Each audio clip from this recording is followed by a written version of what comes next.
प्रत्येक व्यक्ति एही कहानी को गोटे थर निहाती भावरे देखंतु और शुणंतु परे कमेंट रे निहाती भावरे जणैबे ए कहानीटी आपण मानकु किपरि लागिला। एते पर्यंत जदि नुआ अछंती तेबे आम चैनल को सब्सक्राइब करबा पय आदौ डेरी करंतु नहीं। गोटे बहुत बड़ चोर थिला। से ता जीवन सारा केवल चोरी करुथिला किंतु केबे धरा पड़ी नथिला। दुनिया जानिथिला जे से गोटे चोर। एक कथा सम्राट मध्य जानती। दिने सम्राट ताकु डकाई कहिले, तू केबे तो प्रकृत परिचय को लुचाई नाहु एवं तू केबे चोरी कला बेले मध्य धरा पड़ी नाहु। सतरे तो कला आश्चर्यजनक। बहुत वर्ष परे से चोरर पुओ कहिला, बापा मोते आपणकर एही कला को शिखाई दियंतु, कारण मृत्युर कौनसी निश्चितता नहीं एवं आपण मध्य वृद्ध होई गलेनी। ता बापा कहिले, ठीक अछि, मु तोते एही कला निश्चय शिखाई देबी। केवल आसंता काली मो सहित आसीबु। परदिन वृद्ध चोर पिलाटी को सांगरे नहीं गला। से गोटिए परे गोटिए घरे सिंधे खोलिला। पिलाटी ठिया होई सब किछि देखुथाए। वृद्ध चोरटी एपरी एकाग्रता सह सिंधी खोलुथिला जे जेपरी गोटिए चित्रकार चित्र आंखुची, जड़े मूर्तिशिल्पी एक प्रतिमूर्ति तैयारी करुछि, जड़े भक्त मंदिर रे पूजा करुछि। कहिबाकु गले पूरापूरी ध्यान और एकाग्रतार सहित से सही काम को करुथाए। से जड़े मास्टर चोर थिला।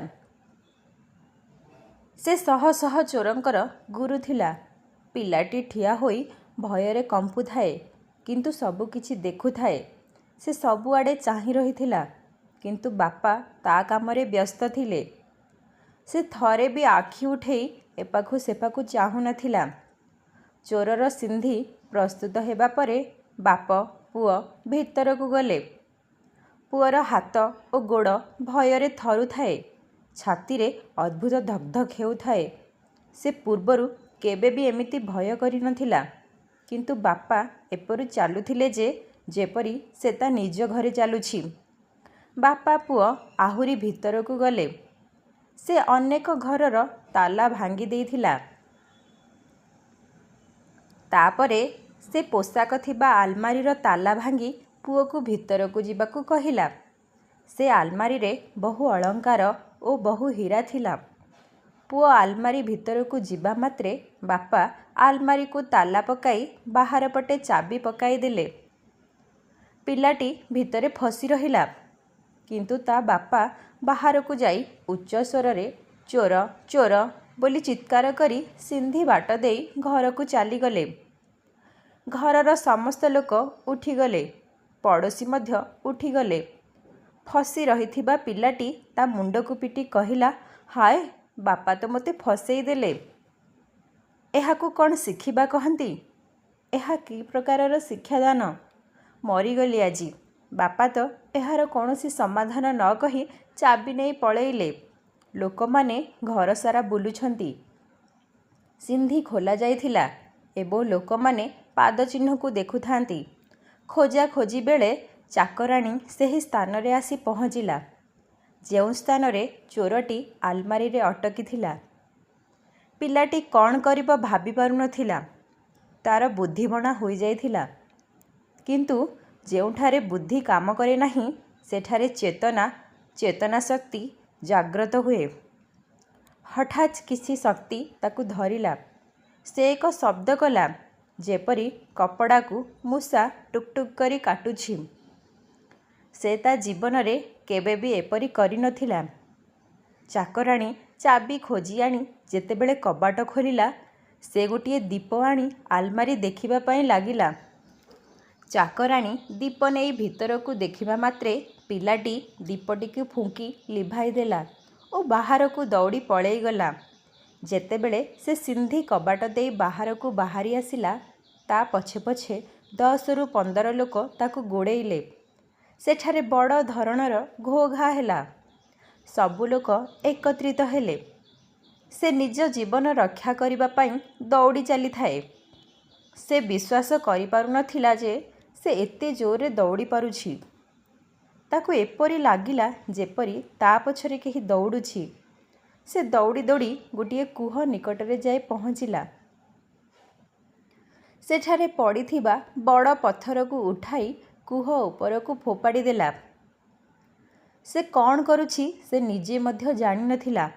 ପଥରର ଶବ୍ଦ ଶୁଣି ସମଗ୍ର ଲୋକ କୂଅ ଚାରିପଟେ ଏକାଠି ହେଲେ। ସମସ୍ତେ ଭାବିଲେ ଚୋରର ପାଦ ଖସି ଚୋରଟି କୂଅ ଭିତରେ ପଡ଼ିଯାଇଛି। କିନ୍ତୁ ପ୍ରକୃତରେ ଚୋରଟି ନିଜ ନିଶ୍ୱାସ ପ୍ରଶ୍ୱାସକୁ ନିୟନ୍ତ୍ରଣ କରି ବୁଦାମୂଳେ ଲୁଚି ବସିଥିଲା। ସୁଯୋଗ ପାଇବା ମାତ୍ରେ ସେ ଚୁପଚାପ ସେହି ସ୍ଥାନ ଛାଡ଼ି ନିଜ ଘରକୁ ଚାଲିଗଲା। ସେ ମନେ ମନେ ଭାବିଲା ଯେ ମୁଁ ବାପାଙ୍କୁ ପଚାରିବି ଏହା କି ପ୍ରକାରର ଶିକ୍ଷାଦାନ। ସେ ଯେତେବେଳେ ଘରକୁ ଗଲା ସେ ଦେଖିଲା ତା ବାପା କମଳରେ ଆଚ୍ଛାଦିତ ହୋଇ ବଡ଼ ଆରାମରେ ଶୋଇ ରହିଛନ୍ତି। ପିଲାଟି କମଳକୁ ଟାଣି କହିଲା, ବାପା, ଆପଣ ମୋତେ ମରିବାକୁ ଛାଡ଼ିଦେଲେ କାହିଁକି? ବାପା କହିଲେ, ତୁ ଆସିଗଲୁ, ଏବେ ଶିକ୍ଷାଦାନ କରିବାର କୌଣସି ଆବଶ୍ୟକତା ହିଁ ନାହିଁ। ପୁଅ କହିଲା, ବାପା, ଆପଣ ତ କିଛି କୁହନ୍ତୁ, କିଛି ତ ପଚାରନ୍ତୁ ମୋ ଅବସ୍ଥା ବିଷୟରେ। ଏବେ ମୁଁ ସାରା ରାତି ଶୋଇପାରିବି ନାହିଁ। ତାପରେ ପୁଅ ତା ସହିତ ଘଟିଥିବା ସମସ୍ତ କାହାଣୀ ବର୍ଣ୍ଣନା କଲା। ବାପା ହସି ହସି କହିଲେ, ଏବେ ତୁ ସେହି କଳା ଶିଖିଗଲୁ। ଏହାକୁ ଶିଖାଯାଇପାରିବ ନାହିଁ। ତୁ ମୋ ପୁଅ, ମୋ ରକ୍ତ ତୋ ଦେହରେ ବହୁଛି। ବାସ୍, ବର୍ତ୍ତମାନ କାମ ହୋଇଗଲା। ତୋତେ ଚୋରି କଳାର ରହସ୍ୟ ମିଳିଗଲା। କାରଣ ଯଦି ଜଣେ ଚୋର ବୁଦ୍ଧିରେ କାମ କରିବ ତେବେ ସେ ଫସିବ। ତେଣୁ ତାକୁ ବୁଦ୍ଧି ଛାଡ଼ିବାକୁ ପଡ଼ିବ। କାରଣ ପ୍ରତ୍ୟେକ ମୁହୂର୍ତ୍ତ ନୂଆ ଅଟେ ଏବଂ ପ୍ରତ୍ୟେକ ଥର ଜଣେ ନୂଆ ଲୋକଙ୍କଠାରୁ ଚୋରି କରିବାକୁ ପଡ଼ିଥାଏ। ପ୍ରତ୍ୟେକ ଘର ଏକ ନୂତନ ପ୍ରକାରର। ପୁରୁଣା ଅଭିଜ୍ଞତାର କୌଣସି ଲାଭ ନାହିଁ। ଯଦି ଜଣେ ବୁଦ୍ଧିମାନ ଭାବେ ସେଠାକୁ ଯାଏ ତେବେ ସେ ଅସୁବିଧାରେ ପଡ଼ିବ। ସେଠାରେ ପ୍ରତ୍ୟେକ ମୁହୂର୍ତ୍ତରେ ସଜାଗ ଓ ସତର୍କ ରହିବାକୁ ପଡ଼ିଥାଏ। ସେଠାରେ ତ ଅନ୍ତରରୁ ଚାଲିବାକୁ ପଡ଼ିଥାଏ। ବନ୍ଧୁଗଣ, ପ୍ରକୃତରେ ଧ୍ୟାନର କଳା ଚୋର ଭଳି। ସେଠାରେ ବାସ୍ ବୁଦ୍ଧି ଅଲଗା ହୋଇଯାଏ ତ ସଚେତନତା ଆସିଥାଏ। ଏବଂ ଯେଉଁଠାରେ ସଚେତନତା ଆସେ ସେଠାରେ ତୁମେ ଜାଗ୍ରତ ହୁଅ। ଯେଉଁଠାରେ ତୁମେ ଜାଗ୍ରତ ହୁଅ ସେଠାରେ ଚିନ୍ତାଧାରା ଆପେ ଆପେ ଶେଷ ହୋଇଥାଏ। ବନ୍ଧୁଗଣ, ଆମ କାହାଣୀର ସାରମର୍ମ ଆପଣଙ୍କୁ ଚୋରି ବିଦ୍ୟା ଶିଖାଇବା ନୁହେଁ, ବରଂ ଧ୍ୟାନ ଓ ସଚେତନତାର ପ୍ରକୃତ ଅର୍ଥ ଶିଖାଇବା। ଏହା କେବଳ ଚୋରି ପାଇଁ ନୁହେଁ, ବରଂ ଯେକୌଣସି କ୍ଷେତ୍ରରେ ଆପଣ ନିଜର ଧ୍ୟାନକୁ ଏକାଗ୍ରତ କରି ଓ ଅନ୍ତରର କଥା ଶୁଣନ୍ତି ତେବେ ଆପଣ ମଧ୍ୟ ଜଣେ ସଫଳବାଦୀ ହୋଇପାରିବେ। ବନ୍ଧୁଗଣ, ଭିଡ଼ିଓଟିକୁ ଏହିଠାରେ ଶେଷ କରୁଛି।